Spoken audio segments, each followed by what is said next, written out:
ಇವತ್ತು ಸಂಜೆ 5 ಗಂಟೆಗೆ ಸಮನ್ವಯ ಸಮಿತಿ ಸಭೆ ನಡೀತಾ ಇದೆ. ಸಮಿತಿಯ ಅಧ್ಯಕ್ಷ ಸಿದ್ದರಾಮಯ್ಯ ನೇತೃತ್ವದಲ್ಲಿ ಮೀಟಿಂಗ್ ನಡೀತಾ ಇದೆ. ತೀವ್ರ ಕುತೂಹಲಕ್ಕೆ ಕಾರಣವಾಗಿದೆ ಇವತ್ತು ನಡೆಯಲಿರುವಂತಹ ಸಭೆ.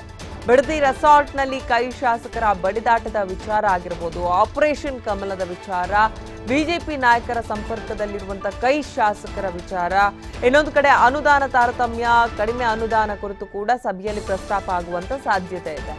ನುಡಿದಂತೆ ಉಳಿದ ನಿಗಮ ಮಂಡಳಿಗಳಿಗೆ ಅಧ್ಯಕ್ಷರ ಆಯ್ಕೆ ವಿಚಾರ, ಜಿಲ್ಲಾ ಉಸ್ತುವಾರಿ ಸಚಿವರ ನೇಮಕ, ಲೋಕಸಭಾ ಚುನಾವಣಾ ಮೈತ್ರಿ ಕುರಿತು ಸುದೀರ್ಘ ಚರ್ಚೆ ನಡೆಯಲಿದೆ ಅಂತ ಹೇಳಲಾಗ್ತಾ ಇದೆ. ಸಭೆಯಲ್ಲಿ ಸಿಎಂ ಕುಮಾರಸ್ವಾಮಿ, ಡ್ಯಾನಿಶ್ ಅಲಿ, ಕಾಂಗ್ರೆಸ್ ರಾಜ್ಯ ಉಸ್ತುವಾರಿ ಕೆಸಿ ವೇಣುಗೋಪಾಲ್, ಡಿಸಿಎಂ ಪರಮೇಶ್ವರ್ ಸೇರಿದಂತೆ ಹಲವು ಪ್ರಮುಖ ನಾಯಕರು ಭಾಗಿಯಾಗ್ತಾ ಇದ್ದಾರೆ.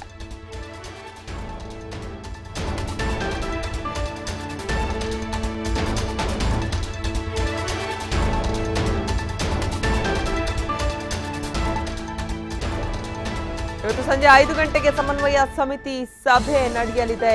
ಸಮಿತಿ ಅಧ್ಯಕ್ಷ ಸಿದ್ದರಾಮಯ್ಯ ಅವರ ನೇತೃತ್ವದಲ್ಲಿ ಮೀಟಿಂಗ್ ನಡೆಯಲಿದೆ.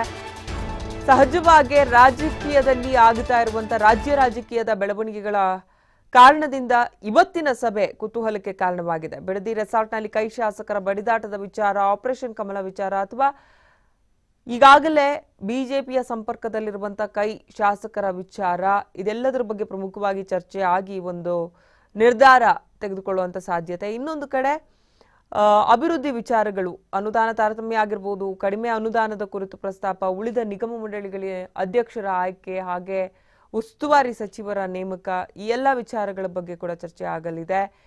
ಮತ್ತೊಂದು ಮಹತ್ವದ ವಿಚಾರ ಅಂದ್ರೆ ಲೋಕಸಭಾ ಚುನಾವಣೆಯನ್ನ ಹೇಗೆ ಎದುರಿಸೋದು, ಮೈತ್ರಿ, ಜೆಡಿಎಸ್ ಕಾಂಗ್ರೆಸ್ ಮೈತ್ರಿ ಮಾಡಿಕೊಂಡು ಲೋಕಸಭಾ ಚುನಾವಣೆ ಫೇಸ್ ಮಾಡೋದೇ ಆದ್ರೆ ಮೈತ್ರಿ ಯಾವ ರೀತಿಯದ್ದಾಗಿರಲಿದೆ ಅನ್ನುವಂತಹ ಪ್ರಮುಖ ಚರ್ಚೆಗಳು ಇವತ್ತಿನ ಸಮನ್ವಯ ಸಮಿತಿ ಸಭೆಯಲ್ಲಿ ನಡೆಯಲಿದೆ.